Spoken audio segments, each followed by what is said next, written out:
আসসালামু আলাইকুম বন্ধুরা, সবাই কেমন আছেন? আশা করি সবাই ভালো আছেন।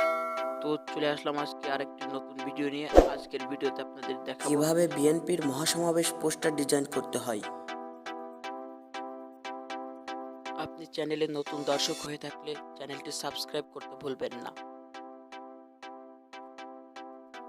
তো চলুন মোবাইল স্ক্রিনে।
ভিডিওটি ভালো লাগলে ভিডিওতে একটা লাইক দিয়ে চ্যানেলটি সাবস্ক্রাইব করতে ভুলবেন না।